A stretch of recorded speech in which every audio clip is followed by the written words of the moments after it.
presidente de la Nación es el hombre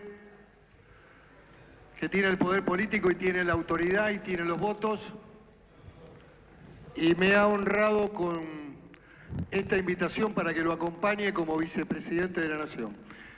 Inmediatamente le dije que sí. Es el hombre del día, y a lo mejor de otros días más. ¿Sabía que lo iba a llamar? No. ¿Presumía? No. Había habido diálogo con el presidente después de mi visita a Nueva York, en Estados Unidos, cuando tuve contacto con todos los fondos de inversión, con los bancos. Había mantenido reuniones importantes también con empresarios en la Universidad de Columbia.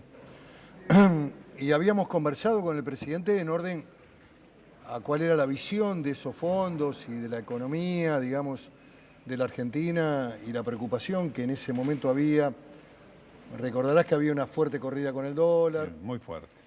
Y después también me convoca con el tema de los puntos, de los 10 puntos famosos, que a mí me parecía que era importante respaldar, porque se trataba, digamos, de darle al país, en el plano internacional, previsibilidad. Y podía haber algún debate sobre algunos temas, pero lo importante me parece que era la voluntad de acompañamiento. Había 3 o 4 temas que eran centrales: previsibilidad, cumplimiento de las obligaciones, no podía haber decisiones unilaterales respecto a los compromisos que la Argentina tiene, no al default. A mí me parecían que eran puntos que le daban a la Argentina, desde la representación política, una fortaleza.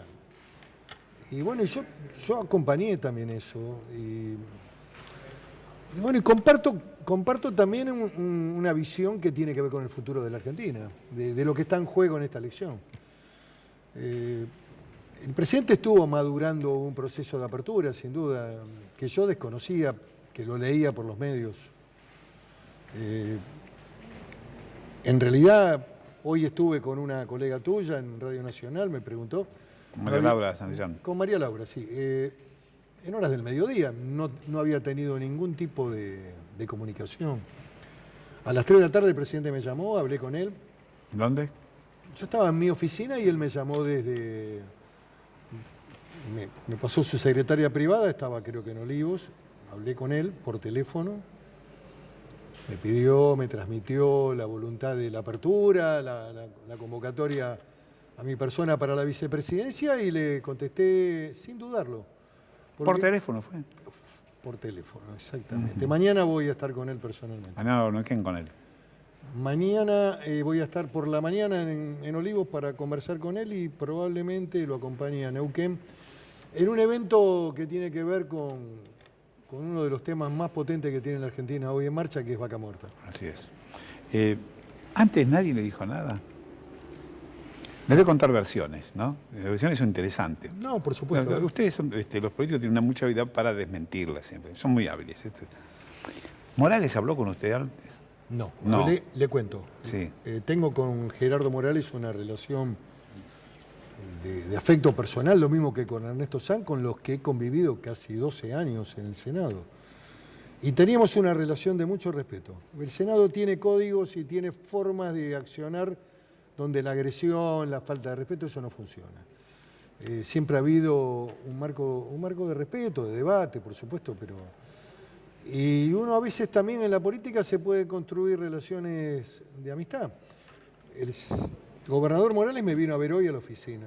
Estuve con él y con Ernesto Sanz a las 5 de la tarde conversando. Ya había llamado el presidente. El que tomó la decisión fue el presidente de la Nación, Santos. Pero no le mandó a nadie antes para ver qué piensa, Pichetto, qué dice, si le gustará, no le gustará, estará dispuesto. Creo que había, digamos, creo que él, digamos, estaba compartiendo algunas expresiones mías. Y además también hay razones de naturaleza política en esta decisión. Esta decisión tiene un proceso de elaboración. ¿Por qué? Porque el espacio en el cual estuve trabajando intensamente durante casi 3 años, que era este espacio de Alternativa Federal, Sí. Perdió gravitación.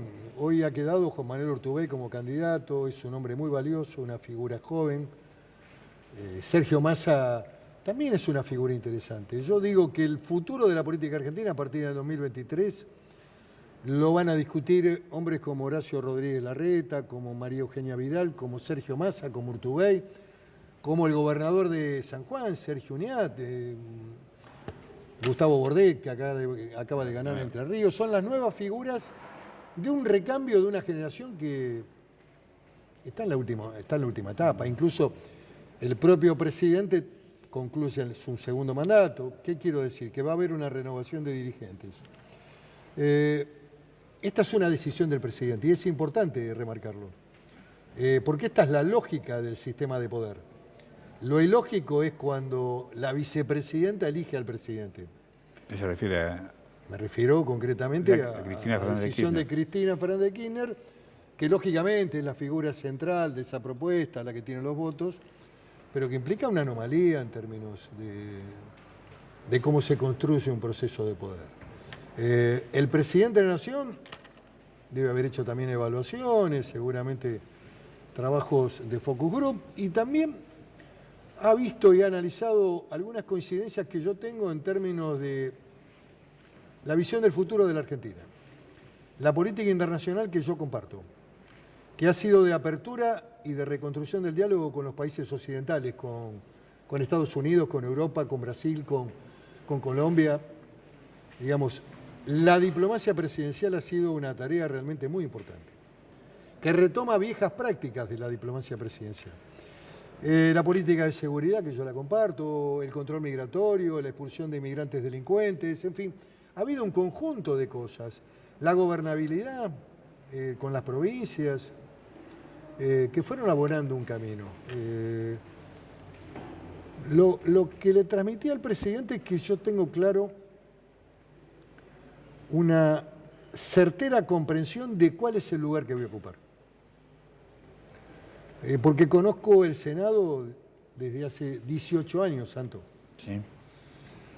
Y también sé cuáles son los límites que tiene el vicepresidente. Una figura complicada en la historia constitucional. Muy complicada. En la historia hay vicepresidentes enfrentados con los presidentes, sí, más de lo que estuvieron de acuerdo. Ha habido renuncias. Sí. Indalecio Gómez con Frondizi, ha habido crisis, Martínez Alfonsín, la última crisis más notoria fue la de la 125. Claro. ¿Qué quiero decir? Sé cuál es el rol que tiene el Ahí vicepresidente. estaba bravo usted en la 125 con Cobos.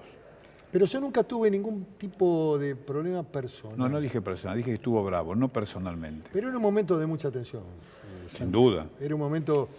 Mira, había casi 400.000 personas en el Rosedal y 150, 200.000, algunos dicen, en la Plaza del Congreso. Y no daba para más ese tema. Había que resolverlo por un lado o por el otro. A mí me hubiera gustado resolverlo por la vía del acuerdo. Incluso mi último intento en el diálogo con la presidenta de ese momento, Cristina Fernández de Kirchner, fue que había una propuesta que era una propuesta intermedia del 40. ¿Se acuerda la famosa curva? Sí. Bueno, una cosa es que esa que tiene curva... también Alberto Fernández en esto. Estaba Alberto Fernández. Y Alberto también trató de colaborar para la construcción de un consenso. No se pudo. Ahí hubo como una confusión de lo que eran una cuestión de intereses económicos. Cuando se hacen disputas con sectores que lógicamente con legitimidad también defienden sus intereses, y el gobierno entendía que ese sector tenía que contribuir en el aporte en un porcentaje mayor, había que haber encontrado un punto intermedio. No era el 50, era el 40, 40 y medio. Creo que esos eran los sectores exportadores, estaban dispuestos a acompañar eso. Llevarlo al extremo y confundirlo con una cuestión de poder político, de disputa de poder, que creo que esa fue una confusión que tuvo también el expresidente Néstor Kirchner, que siguió muy de cerca ese proceso, usted recordará. Fue un error. Yo creo que en la negociación sacábamos 5 puntos más. Era 35 la Estaba alícuota. establecido, sí. Estaba establecido. Sí. Y veníamos de 6 meses antes, que todos se olvidan acá, digamos, cuando Néstor Kirchner le entrega el gobierno a la expresidenta, la retención de la soja estaba en 27 puntos. Y él lo lleva a 35, antes de la entrega de su mandato. O sea que el campo había aceptado.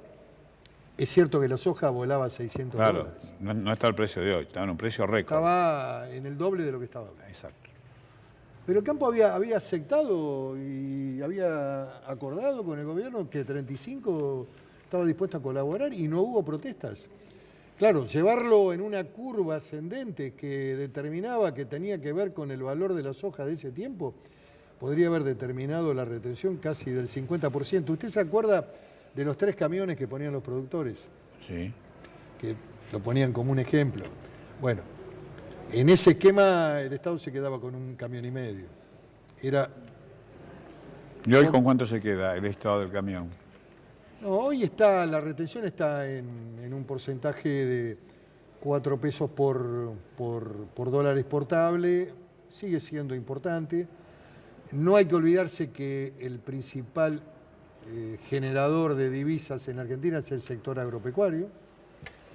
Indudablemente que la presión tributaria que la Argentina tiene Es insoportable. es insoportable y es también difícil de bajar porque el gasto en la Argentina es un gasto muy alto y fundamentalmente el gasto de seguridad social que el Estado mantiene, ¿no? Bueno, decir que fue yo hasta ahora es la primera vez que sé que se ofrece algo por teléfono de esta jerarquía. ¿No? Está bien. Bueno, estamos en tiempo moderno también. El presidente lo anunció por Twitter, Sí. que es otro dato de modernidad. Sí, claro, de modernidad. Yo, como soy más tradicional, tal usted. vez como usted, hice una conferencia de prensa. Claro, sí, después. Pero a mí me parecía que tenía cosas para decir y la hice, y además la hice con los periodistas del Parlamento, con los cuales tengo un diálogo de hace mucho tiempo, de mucho respeto, así que no podía de ninguna manera dejar. ¿Y con sus, está bien decir, ex compañeros? No, yo los sigo considerando compañeros y muchos de ellos han sido compañeros de la vida. Pero bueno, esta es una decisión política, así como algunos optaron por ir al encuentro de unidad ciudadana y de volver hacia un esquema del pasado y aceptar una conducción personalizada muy fuerte como la de la expresidenta y el proceso que habíamos tratado de construir, que un espacio, podríamos decir, por el medio, que era el de Alternativa Federal, no se consolidó en la intensidad y en la construcción de un proyecto de poder para pelear el balotaje, porque eso me determinó a mí a avanzar en una decisión mucho más disruptiva, diría. Pero mire usted, ¿no? Lavagna intentó que usted se acercara a él para que aceptara ser vicepresidente. Decía, sería un honor para mí. Yo me acerqué a Lavagna y Sí. además también lo acompañé y estuve con él. ¿Hasta? Hasta el momento en que no hubo acuerdo en el método, Santo. Alternativa Federal creo que debilita fuertemente sus posiciones por no encontrar el método. El método era el método democrático. ¿De que habían acordado los 4? Que habíamos acordado los 4. Schiaretti, Massa, Lavagna no estuvo en Ortubey. ese evento, pero a mí me parecía además que era importante que él participara de la primaria, que no es una interna de un partidito, como él en algún momento dijo despectivamente. La primaria era una primaria abierta, con mucha potencia, donde participaba la sociedad y donde cada uno de nosotros aportaba un sector, un porcentaje de esos votos que nos podían dar una sumatoria de votos que superara los 20 puntos en la primaria. Con lo cual, el que ganaba salía fortalecido con el resultado electoral de la primaria y tenía posibilidad de competir con cierto éxito en la primera vuelta en octubre. Pero bueno, esto no ocurrió. A veces las voluntades que pueden ser legítimas o no. Usted dijo que a veces está el concepto, que Lavagna había vaciado a la Alternativa Federal. Bueno, porque eso también determinó la fuga de Sergio Massa a posteriori. Digamos, la decisión de no ir a una primaria por parte de Roberto determinó que Sergio Massa terminara, digamos, en un diálogo, en un encuentro más cercano, digamos, a... Pero mire usted, ¿no? Que yo de nombré a Lavagna. También decían que usted iba a ser con Urtubey, también iba a ser candidato a vice.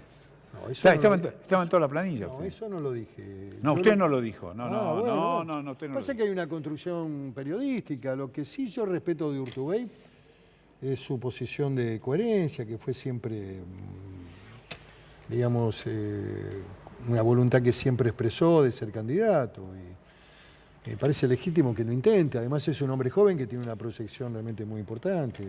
Bueno, Yo les avisé a todos. usted le avisó. Antes del anuncio periodístico me tomé el trabajo de hablar personalmente con cada uno de ellos. Yo hablé con Sergio Massa, hablé con Juan Manuel Urtubey, hablé con muchos gobernadores de mi partido, con muchos, con los cuales tengo un trato de afecto y de un trabajo común durante todo este periodo de tiempo y de hace muchos años.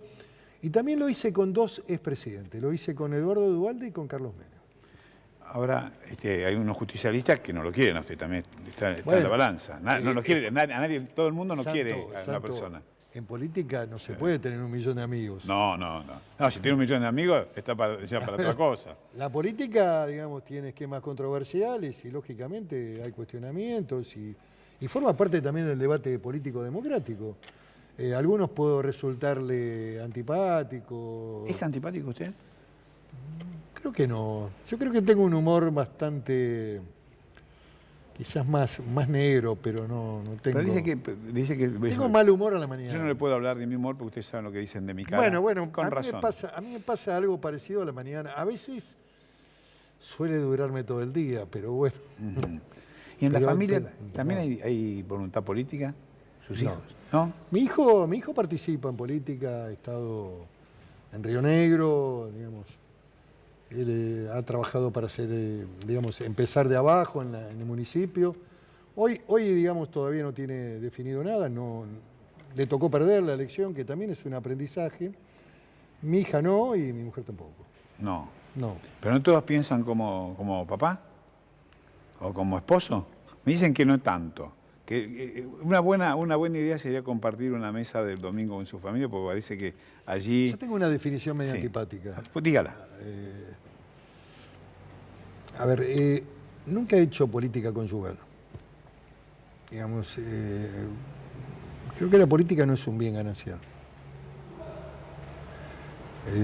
También reconozco que hay mujeres que tienen una gran potencialidad y que hacen política por sí mismos y no necesitan No del necesitan. marido. Aunque el Tengo marido un haga gran política. respeto, digamos, por el rol de la mujer en política. En mi caso personal, eso no ha sido mi característica, digamos, nunca intenté trasladar, digamos, el poder político que yo tenía hacia... No, pero digo una charla de esta comida del domingo. No todos están de acuerdo, ahí me dijeron en la casa. Bueno, Hay- puede hay haber gente- divisiones, claro, Sí. y disidencias, siempre hay. Y crítica, ¿no? Son críticos. A veces también son críticos. ¿Usted también? Sí, Sí. lógicamente, sí. ¿Y cómo piensa usted remontar esta situación? Porque usted fue crítico también de la gestión de Macri en el Pero gobierno. siempre he apostado por la gobernabilidad. No, sí, esto es, digamos... Y he criticado cuestiones que tienen que ver con la instrumentación de políticas económicas, donde lamentablemente en el último año y medio el gobierno ha tenido problemas en la economía. Así como también he calificado positivamente en otras áreas del gobierno realmente resultados positivos. Yo he estado con el presidente en todas las invitaciones sobre presidentes del primer mundo que han venido, que el presidente me ha invitado a la Casa de Gobierno. Recientemente estuve con él y con Bolsonaro, por ejemplo. Me parece que la tarea que ha hecho el presidente de política internacional es la correcta. La Argentina tiene que estar integrado al mundo occidental, buenas relaciones con Estados Unidos, que de hecho es lo que ha posibilitado también que en Estados Unidos apoye fuertemente el apoyo financiero que ha hecho el fondo, relaciones con Europa, el intento de hacer el acuerdo con la Comunidad Europea. Yo eso, la gestión en la India, Vietnam, política presidencial, diplomática presidencial, me parece que es excelente. Hubo otros presidentes que la hicieron también con éxito. La política de seguridad, la lucha contra el narcotráfico, me parece que son elementos valiosos. Ahora bien, el gobierno tuvo 2 años medianamente buenos, no habiendo resuelto los temas estructurales del déficit fiscal heredado, y en el tercer año hubo una corrida, y eso impactó, y ahora el gobierno está tratando de reacomodarse, y de hecho ha encontrado un espacio de serenidad con relación al dólar, ha logrado, digamos, estabilizar el proceso también, hay una tendencia a la baja en la inflación, y a mí me parece que las perspectivas y las cuestiones, y el rumbo es este, cualquier otro escenario, Santo, volver al pasado con un modelo cerrado, con default. Porque, a ver, hay que tenerle miedo a aquellos que dicen no le vamos a pagar a nadie, dentro de 4 años pagaremos, porque yo no sé si el mundo tolera una Argentina defaulteadora de nuevo. El 2001 fue un precedente muy negativo para el país. En el 2020 las complicaciones internacionales son mucho más grandes.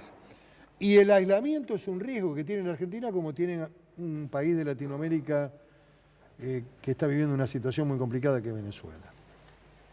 Bien, pero también es cierto que hay fallas notorias en la política social. Hay sectores que la están pasando muy mal, sobre todo aquellos que tienen menos posibilidades, Sí, tienen claro. más carencias, muy Sí, mal. claro, y ha aumentado indudablemente los porcentajes de pobreza, pero los recursos que el Estado Nacional pone en términos de atender la problemática social son incluso superiores al gobierno anterior. Digamos, el sistema de aguache, el sistema de planes, el sistema de ayuda directa a la infancia es fenomenal. Por eso también tiene que ver esto con el correlato de la presión impositiva. La Argentina tiene un gasto de seguridad social en términos porcentuales que anda en el 65% del total del presupuesto. Un 70% del gasto primario. ¿Qué estoy diciendo? ¿Que hay que eliminarlo? No, digo que hay que construir un sendero desde el gobierno ligado al empleo, ligado al crecimiento, ligado a sacar a la gente de la pobreza y del plan para ponerlo en el mercado laboral. Y esto es una tarea que hay que hacerla, pero además requiere de una voluntad mucho más amplia que un gobierno, Santo. La Argentina está en una encrucijada de la historia que va a requerir de un proceso de unidad nacional, de políticas de acuerdo, de consensos democráticos, también con participación de los sectores del trabajo y del mundo empresario, y también la Iglesia colaborando. No alcanza con la política, porque los desafíos que Argentina tiene que afrontar en términos de obligaciones, de compromisos, y el principal desafío, que es generar empleo y crecer, es una tarea de una voluntad común. Y terminar además con una historia dolorosa, que es la historia del pasado de la Argentina. La gente que ha perdido un hijo, en los hechos dramáticos que vivió la Argentina, lógicamente que nunca va a olvidar y nunca va a superar, pero el país tiene que mirar para adelante. Hay que recordar, pero mirar para adelante y construir. Pero tenemos voluntad, porque esto algunos expresan la voluntad, ¿no? Políticas de consenso en la Argentina son casi inexistentes. Pocas políticas de consenso. Ha habido políticas de gobernabilidad, Santo. De gobernabilidad sí.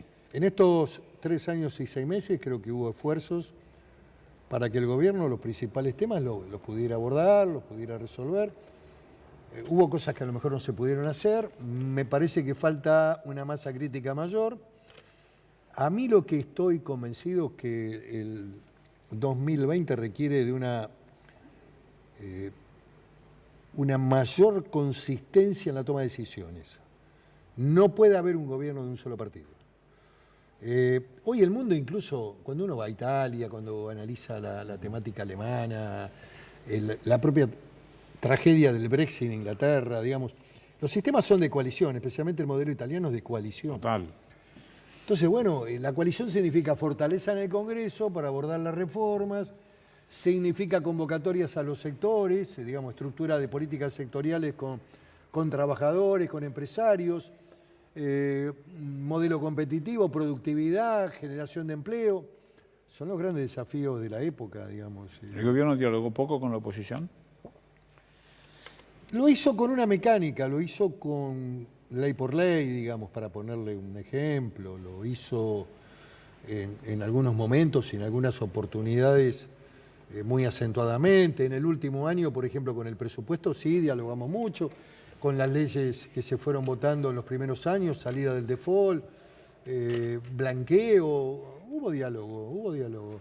El gobierno tuvo buenos articuladores en la Cámara, Emilio Monzós, una figura a rescatar, Rogelio Frigerio. El propio jefe de gabinete es una figura que ha cumplido su rol. Él siempre ha tenido la voluntad de asistir y dar el debate en las distintas cámaras. Eso también es un valor, implica un compromiso institucional con el cargo que ocupa. ¿Y usted no nota que hay una decepción también de algunos que votaron a lo que yo creo que se cambia el nombre ahora, ¿no? No hace más Cambiemos. Creo que se va a configurar un nuevo frente político. Mañana voy a estar hablando. Federal, algo de federal. Mañana voy a estar hablando con el presidente y bueno, y también con el ministro de Gobierno y con dirigentes del peronismo que están incorporados a Cambiemos y con muchos compañeros que me vienen acompañando también desde afuera en el peronismo de todo el país que se van a sumar a esta propuesta. Bueno, ¿y usted no nota que hay descontento en la gente? Sí, No sé si no están, hablemos una cosa son los dirigentes y otra cosa somos los ciudadanos. Sí, claro. A ver, en primer lugar en la Argentina,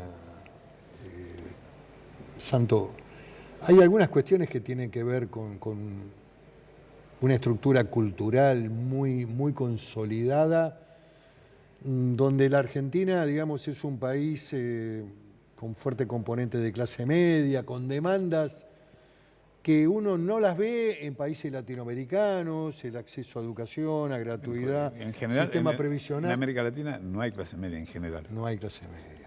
Este es un dato distintivo de nuestro país.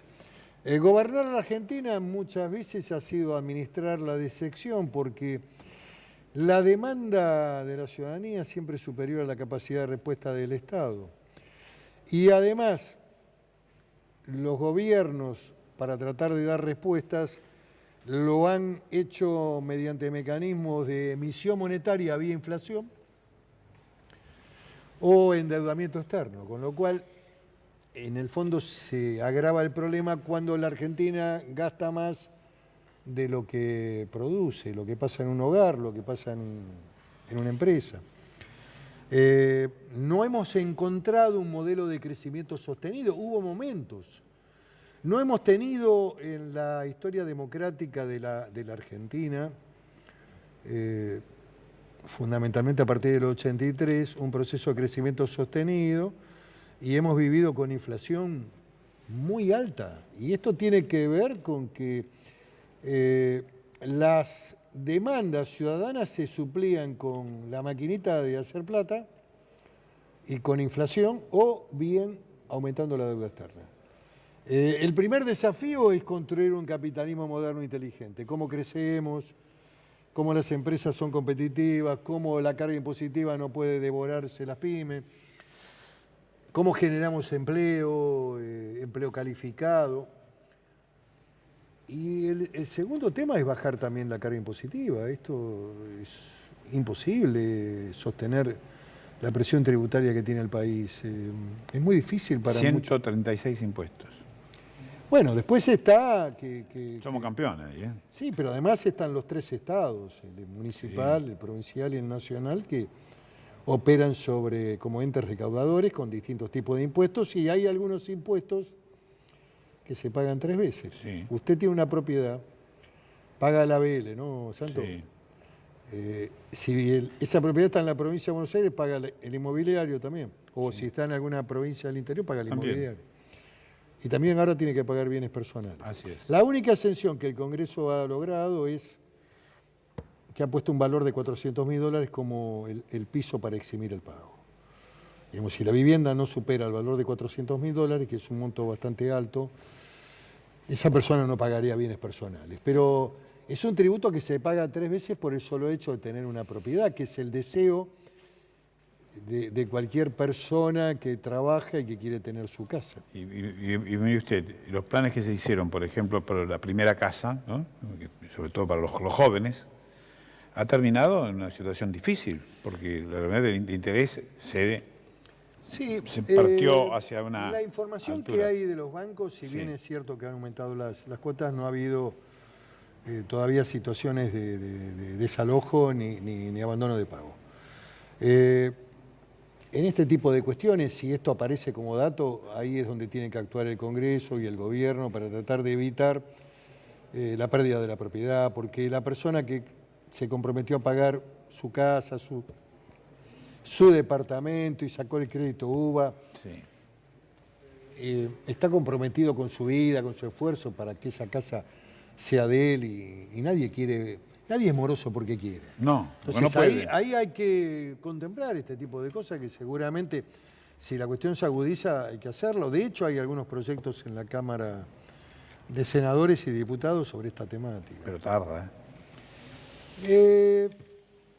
Sí, tarda porque estamos en una etapa compleja de la Argentina en términos agonales donde construir consensos es bastante difícil. Por eso, cuando le decimos de esto que dice usted, no de fijar políticas de Estado, que no somos tan afectos, No, claro.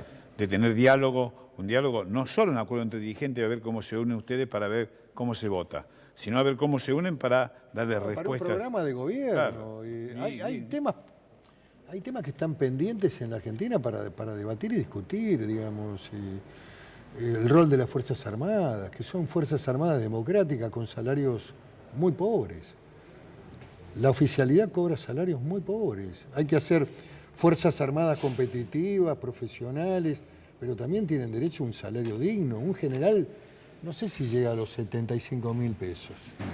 A ver, hay grandes distorsiones en el... Yo le podría decir, los docentes, No, los bueno, médicos, es cierto también. los pero trabajadores. Lo que quiero decir que ese tema puntual que hace a la defensa nacional con espacios vacíos muy gravitantes como la Patagonia, es hora también que empecemos a mirarlo y a analizarlo, porque estas no son las Fuerzas Armadas de la dictadura. No, eso está claro.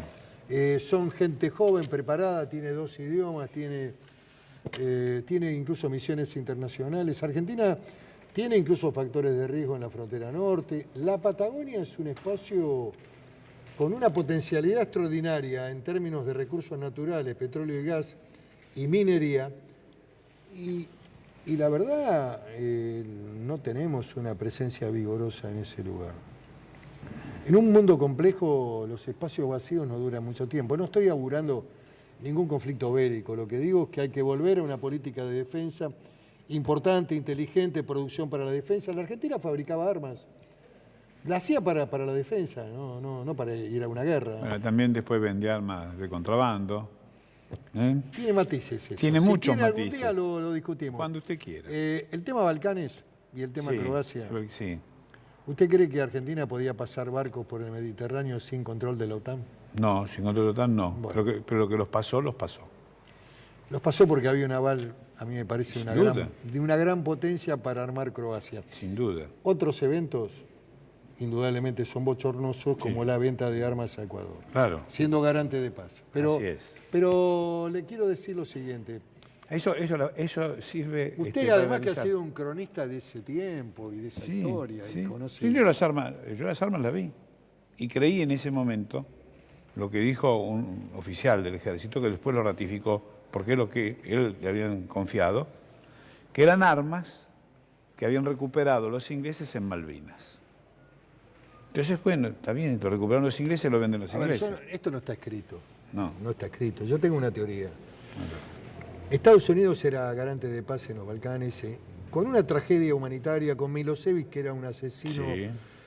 humanitario y serial de Serbia, y los equilibrios se ponían con el armamento que Argentina le proveyó a Croacia. Estados Unidos no lo podía hacer.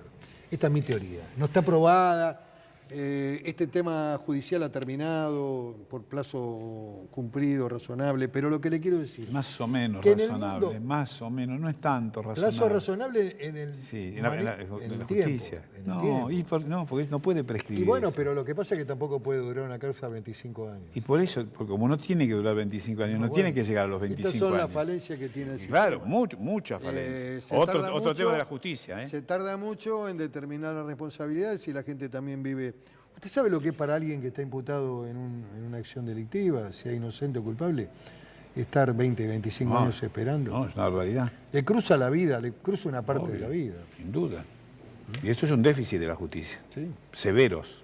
sí, claro. Como comparto. esto, como cuando son de menor cuantía, entre paréntesis. pues decimos número de cuantía porque no nos toca a nosotros. Es la justicia que merece también desde el poder político una visión distinta. Sí, mire, hay matices también ahí, porque hay sistemas de justicia que funcionan bien, si usted analiza la justicia comercial, la civil y comercial. La mirada del ciudadano está muy fuertemente ligada con la justicia penal. Sin duda. Porque ahí es donde se produce la reacción y la indignación Claro. frente a hechos aberrantes, Sí. frente a la pérdida de la vida de un joven que sale con la mujer y el pibe y le roban el auto y lo matan como un perro. Al violador que sigue Al libre. violador que sigue libre, a penas que no llegan a comprender ni siquiera la mitad de la condena y salen y vuelven a cometer nuevos delitos. Claro. Bueno, y también, digamos, el escenario muy fuerte de la provincia de Buenos Aires gravitando sobre la opinión pública también, ¿no? Sin duda. Donde, bueno, la gente no entiende que hay una justicia nacional, federal, una justicia provincial. La gente habla en forma genérica del concepto de justicia. Pero en definitiva sentimos, no creer, ¿no? Porque creer es algo demasiado importante. Creer no, confiar. Sí, hay que hacer un esfuerzo también para tratar de reconstruir el nivel de confianza en las instituciones. ¿Sí? Yo sé que hay situaciones que la gente, lógicamente, deja de creer y tiene derecho a no creer. Sin duda. Y tiene derecho a no creer en la palabra de un político. Y mucho más en elecciones. Y obvio, porque, mire, de aquí en adelante, usted sabe las promesas que va a haber, ¿no? De todos, no solamente de ustedes, de todos. No, yo trato de tener un mensaje. A mí me dicen que tengo un mensaje disruptivo y realista. Y que hablo sobre cosas que muchos no hablan. Bueno, trato de exteriorizar mis pensamientos. Y a veces algunos de ellos no son políticamente correctos, pero bueno, es una forma de ser que después de mucho tiempo, Santo, porque he pasado también por la política en distintas circunstancias, me llega este momento y esta oportunidad en un largo camino. Espero poder estar a la altura de las circunstancias y no defraudar a la gente y fundamentalmente tampoco al presidente que me ha convocado para este cargo. ¿Y los radicales? Bueno, vio lo que dijo Elisa Carrió de usted, ¿no? Sí, y acabo de tener antes del ingreso a este programa una charla telefónica donde me saludó. Siempre he tenido un trato respetuoso y correcto. No, pero él dijo, nunca estuvo afectando la gobernabilidad, nunca estuvo en ánimo destituyente. Jamás, y además siempre he tenido marcos de respeto, aun cuando he podido tener diferencias. La diferencia más grande que la tiene usted con Cristina Fernández de Kirchner. Tampoco es un tema personal, Santo. No, estamos hablando de política ahora. Estamos hablando de política y yo creo que, digamos, hay un proceso político muy interesante para evaluar que para mí ya tiene que ser más patrimonio de los historiadores. Si yo tuviera que calificar al primer gobierno de Néstor Kirchner, digo que fue un gobierno eficiente, de una gran administración con superávit fiscal y comercial y crecimiento de 8 o 9 puntos, y la economía volaba. Es cierto que había factores favorables, pero El precio de la soja, por ejemplo. el precio de la soja, los commodities, ejemplo. que no lo tuvieron ni Alfonsín ni Menem. Porque Alfonsín tuvo pésimos valores de la producción argentina y la soja no existía y Menem tampoco. Incluso la carne también tenía un valor relativamente bajo y no teníamos, digamos, otros productos exportables, con lo cual la crisis económica era mucho mayor de los dos primeros gobiernos de la democracia. Pero bueno, Néstor Kirchner fue un gran presidente. El primer gobierno de la presidenta fue un gobierno decoroso, aun cuando ya empezaron las dificultades internacionales. Lehman Brothers marcó la brecha e impactó de lleno en ese gobierno. Con la presidenta también entendiendo y comprendiendo que había que ayudar a las empresas, los repro, hizo políticas de apoyo al sector empresario. Creo que es un gobierno medianamente razonable. El tercer gobierno fue muy malo. Creo que fue de una intervención en la economía no digna de los tiempos que vivía. Se refiere al cepo. Cepo, control de importaciones, digamos, toda la temática de no tener datos certeros, un proceso muy rígido en el manejo también de la política, sectores de la izquierda dura gravitando en el gobierno, un modelo ideológico más cerrado, ligación con Venezuela, modificación de la política internacional en el tema memorándum, que yo considero que no es un delito, pero sí implicó un cambio en la política internacional, porque la Argentina venía teniendo una clara postura frente a los atentados.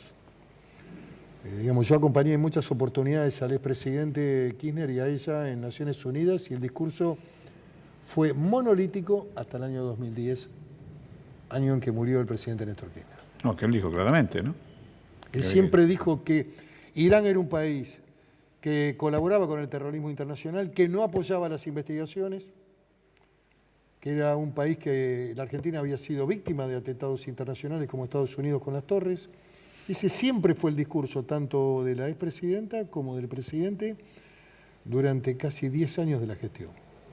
Ese discurso empieza a cambiar en términos de una lógica internacional distinta, una mirada distinta a partir del 2011. El senador Pichetto, usted lo conoce, una vez dijo, voy a votar esto, no estoy de acuerdo, pero por disciplina partidaria. Sí, claro. Y porque entiendo que cuando uno está en un gobierno, y porque hay que mirar también cómo funcionan los parlamentos en el mundo, Santo. Creer que los congresos o los parlamentos son almas bellas con conciencia libre, salvo en los temas de conciencia. Hemos tenido uno el año pasado que fue el debate del aborto, muy importante, muy fuerte, incluso emocional, intenso, donde ahí cada uno resolvió de acuerdo a sus convicciones y a su conciencia. Pero después los temas de Estado, la verdad, si uno pertenece a un gobierno, si representa al espacio del gobierno en el Congreso, a veces hay que apretarse la nariz, aun cuando a uno no le guste, y votar. También lo ha dicho Federico Storani, me recuerdo en una votación muy famosa que usted recordará de la obediencia debida y punto final. Y Federico era un hombre comprometido con los derechos humanos. Muy comprometido. Yo lo conocí en la Facultad de Derecho, estudiamos juntos. Un hombre comprometido con la vida política, institucional, fue presidente de la FUA. Un hombre con historia, Federico, en el radicalismo y en el radicalismo alfonsinista. Con una coherencia extraordinaria. Yo lo respeto mucho. ¿Y cómo se va a llevar usted con los radicales? Porque mire que Muy bien. los radicales apuntaban que la vicepresidencia, ¿se acuerda usted? No hace tantos días. Yo tengo vínculos de afecto personal construidos en la tarea cotidiana del Congreso, en donde siempre hemos tenido reglas y respeto. Digamos, el Senado nunca fue un espacio donde la gente entraba a gritarle a un senador por su discurso, ni se tiran papelitos. Y entre todos hasta habíamos construido una cultura de que no se podía aplaudir. Casi diría una exageración.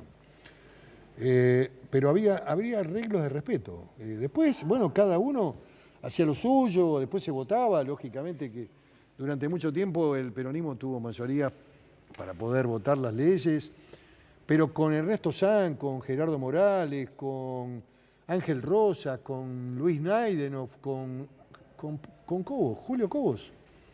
Aún en ese evento de esa noche, yo jamás tuve una agresión de tipo personal. Y tuve con él una relación de respeto los 3 años posteriores, donde Julio fue el presidente de la Cámara de Senadores. ¿Se imagina hablando con Cristina Fernández de Kirchner usted? Mire, yo no tengo... A ver, esta historia es, yo no te quiero, yo tampoco. pero no. No, tiene que ver con una visión política. Yo no comparto incluso algunos métodos en la toma de decisión que eran más propios del ejercicio del poder, Santo. Cuando uno está en el poder, tiene el gobierno, tiene la autoridad de la presidencia, indudablemente que la personalización de la toma de decisiones, de la elección incluso... Hay características complicadas en términos de cómo se elige al presidente en la fórmula de unidad ciudadana. Los mexicanos lo llamaban el dedo.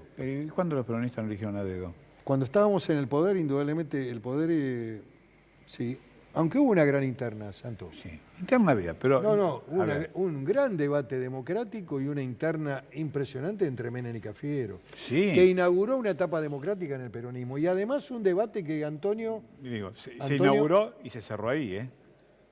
No hay otro ejemplo. Sí. No hay otro ejemplo anterior, ni hay ningún otro ejemplo posterior. Bueno, puede ser que esta es una de las falencias que tiene el peronismo. Digamos, el peronismo tiene una construcción vertical heredada de un general que armó el partido. Indudablemente la disciplina es un componente de ese partido. Me parece que cuando el partido está en el llano, una cosa es el poder, repito, yo entiendo las reglas del poder, las entiendo, las he vivido y también las he sufrido. He perdido la elección de gobernador. ¿Y ahí no se quedó con bronca usted cuando perdió por algún manejo dentro de su partido que no lo apoyó lo suficiente? Fue el momento en que el presidente Kirchner define la concertación. Y en ese momento en Río Negro gobernaba un gobernador radical, Miguel Sáenz, su nombre correcto. Estaba en un ciclo de declive el radicalismo y yo venía de ganar las elecciones de medio tiempo en una construcción realmente muy poderosa. Lo que pasa es que me pasó como a... ¿Se acuerda Buenavena que decía, tenía Sí. un dicho muy interesante que le sacaron el banquito? Sí, cuando suena la campana me Uno sacan se el queda banquito. solo y le sacaron el banquito. Exactamente. ¿Y quién le sacó el banquito? Bueno, fue una decisión política superior. Kirchner creía en ese momento que tenía que consolidar un espacio más fuerte, más gravitacional, y convocó a los gobernadores que tenían poder y que estaban gobernando las provincias. Eso implicó mi sacrificio. Ninguno de los grandes funcionarios, salvo, debo decirlo, Daniel Scioli y Sergio Massa, que pasaron por Viedma y estuvieron conmigo, ninguno fue a apoyarme. De todas maneras hice una gran elección y perdí por un sistema de colectoras espejos, que es un sistema distorsionado, donde las reglas de funcionamiento muchas veces en los estados Pero ahora no provinciales... están propiciando las colectoras. Bueno, esas colectoras funcionaron siempre, pero la colectora espejo Sí. significa que un partido de signo político distinto lleva la misma fórmula que otro partido. Sí. Y después la fórmula de gobernador y vice de ese partido, que es el mismo del otro, se suman. Esa es la causa de mi derrota en el 2007. En el 2015 perdí de manera más contundente porque ya ahí había un agotamiento del kirchnerismo y también una crisis fenomenal en la fruticultura. Y también le digo algo, es muy difícil ganar a los oficialismos en las provincias. La provincia sí, hasta ahora vienen demostrando, ¿no? Siempre ganan. Siempre ganan. Hay buenas gestiones también. Hay gobernadores que son buenos, se administran bien. Y hay administradores que no son, y hay gobernadores que no son tan buenos y ganan igual. Bueno, porque la estructura del Estado y del poder es una ventaja cualitativa.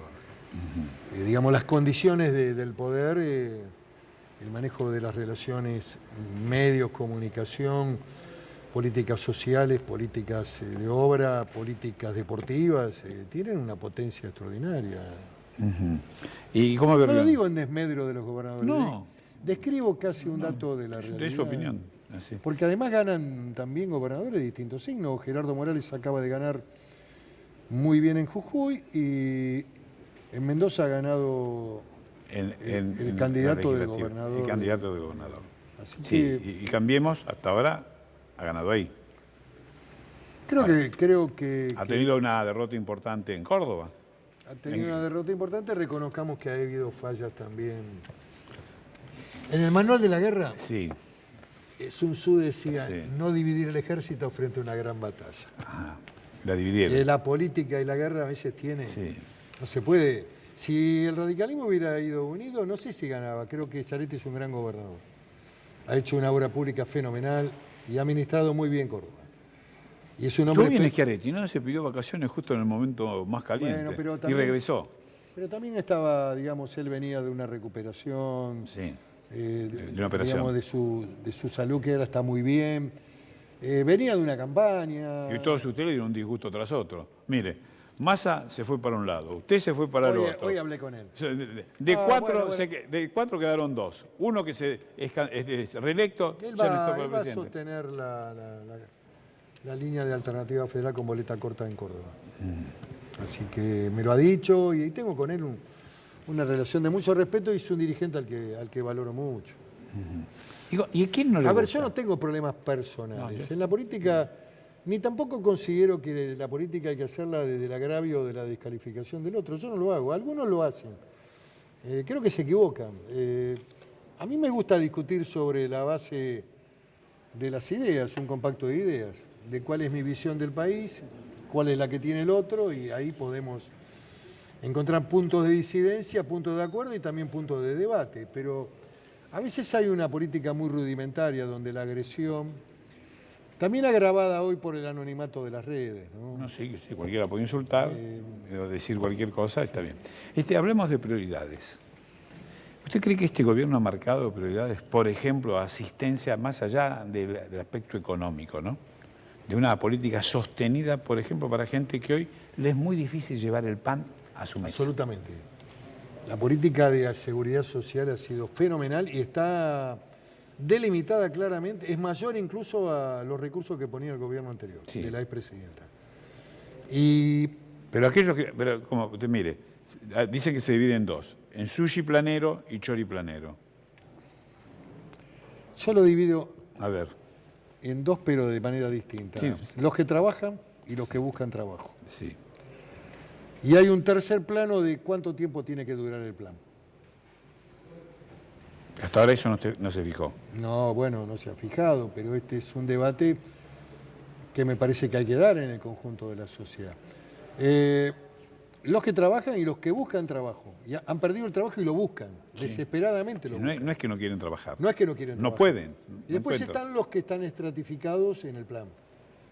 Ese es uno de los temas que va a haber que abordar porque eso es una estructura de pobreza consolidada, en donde en una vivienda, a lo mejor en una familia, el abuelo, el padre no han trabajado y el chico que es más joven no ha visto que el progenitor y el abuelo trabajaran. Esto es lo complicado. Lógicamente que hay que tener un Estado que impulse la generación de empleo, claro. que defienda el empleo argentino. El mundo ha cambiado.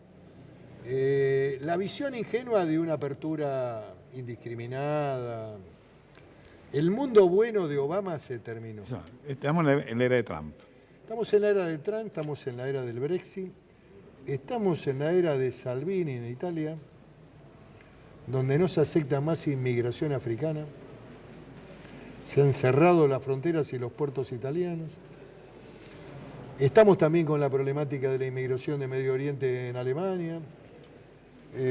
Que ahí lo dejan entrar porque hacen todas las tareas que no quieren hacer los alemanes, está bien, están en una situación económica superior, y entonces todo lo que no pueden hacer ellos, bueno, Estados Unidos también, tiene también da visas todos los años para las tareas que no quieren cumplir.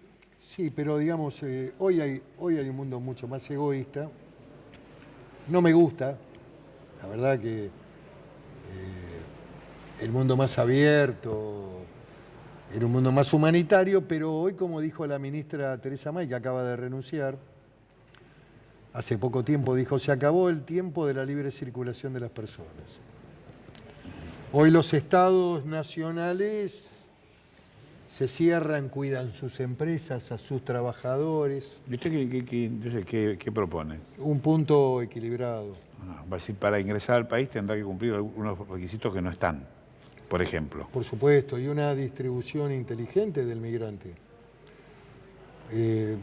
Un trabajo de la Dirección de Migraciones que trabaje sobre las demandas de trabajo. La Patagonia tiene una demanda laboral importante en algunos sectores, en el petróleo, en la minería, en la pesca.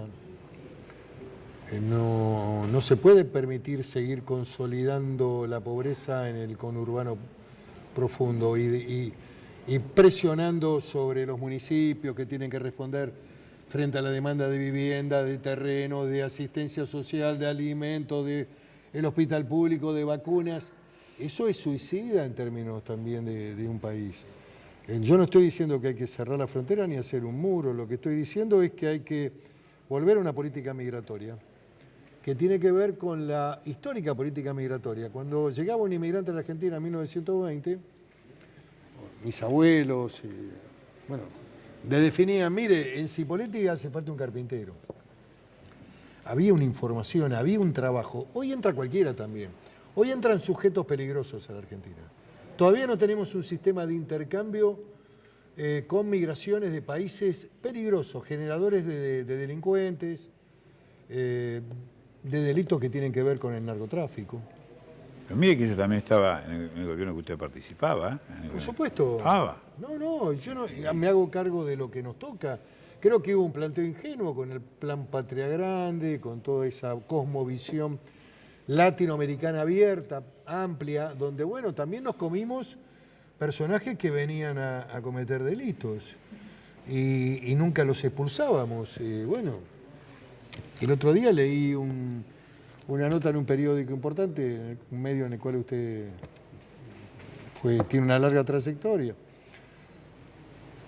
Es una forma de decirme viejo, pero lo acepto, es cierto. No, mire, viejo es el viento y todavía sopla, sí, todavía así que sopla. quédese tranquilo. Sí. Y lo importante es mirar siempre el futuro, así que hay jóvenes que son viejos. Sí, sin duda. Y hay hombres que tienen edad, pero que tienen una visión moderna. Yo creo que usted es uno de ellos, así que...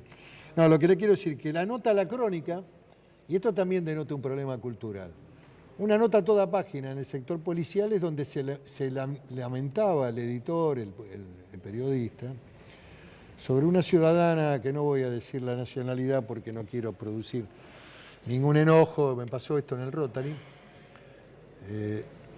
se quejaba porque no podía ingresar al país y los hijos habían quedado estudiando en la escuela secundaria. Sí, pero Ahora, cuando uno pregunta, bueno, ¿por qué? ¿Qué le pasó? Porque era una narcotraficante que le vendía droga a los pibes.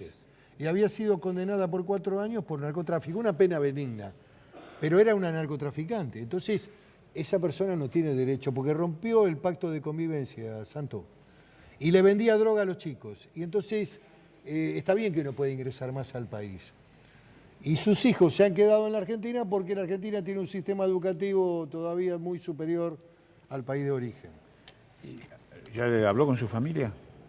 Sí, claro, en el día de hoy hablé. Pudo. ¿Y qué pasó ahí? No, siempre me han alentado, siempre han acompañado y han bancado. La historia se nutre más a veces de ausencias que de presencias, pero bueno. Esa es una exigencia de la política. Sí, implica un gran compromiso y también administrar la decepción. A ver. Y porque hay que tener una gran capacidad de... Hay una palabra nueva que le ponen ahora, se llama resiliencia. Exacto. Resistir. Yo digo que para un político y para un presidente hay pocos momentos felices. Yo creo que hay creo que hay uno solo. Yo creo que hay dos. A ver, el cuénteme. día que lo eligen, que se pone contento, Y el día que va... y el día que asume. El día que va en el auto de contramano por la Avenida de Mayo. Sí, y después, ya no sé si, no digo infeliz, pero tan feliz no es. Porque hay mucha demanda, hay mucha porque crítica. la demanda de la ciudadanía argentina es muy intensa. Porque Argentina funciona también como un país casi escandinavo en términos de demanda. No asumimos que somos un país emergente en vía de desarrollo latinoamericano, porque hemos sido un gran país. Sin duda. Y porque tenemos una estructura educativa universitaria porque que no la tiene ninguna. Merecemos Y porque lo vivir mejor, merecemos, sí, merecemos claro. vivir mejor. Pero ¿Sabe hay que quién tiene la generar... responsabilidad? No me diga que la política. Básicamente. No, Sí. yo creo que el proceso de la decadencia argentina, Santo, Bueno, si analizamos la historia, sí. hay un punto de inflexión dramático. Fíjese que hasta la destitución de María Estela Martínez de Perón, que no era una buena presidenta, ¿sabe cuál era la desocupación de la Argentina? ¿Cuánto? 3%. 3%. ¿Hoy? ¿Sabe cómo desfilaban los obreros en Córdoba, en el sector automotriz, con overol blanco? Sí. ¿Sabe lo que reclamaban? Participación en las ganancias de las empresas. Después de la dictadura nos quedó una deuda externa de 50.000 millones. Un proceso muy difícil de levantar y muy difícil de superar a pesar del esfuerzo que hizo Alfonsín. Y esta estructura heredada para tratar de responder las demandas sociales de los argentinos, educativas, culturales, universitarias, de un Estado omnipresente, ¿sabe con qué se complementan o con qué se cumplimentan? Con emisión monetaria, inflación o con endeudamiento externo. Para salir de esta encrucijada, creo que se requiere también un proceso de debate cultural muy profundo, donde los medios de comunicación tienen mucho para decir en términos de las dificultades argentinas que hay que abordar. Muchas gracias. No, gracias a usted por invitarme Y le agradezco y sabe que respeto mucho su trayectoria, así que le agradezco mucho la invitación. Gracias a usted. Y usted saca sus propias conclusiones. Hasta el martes. Bueno, pero no, muy bien.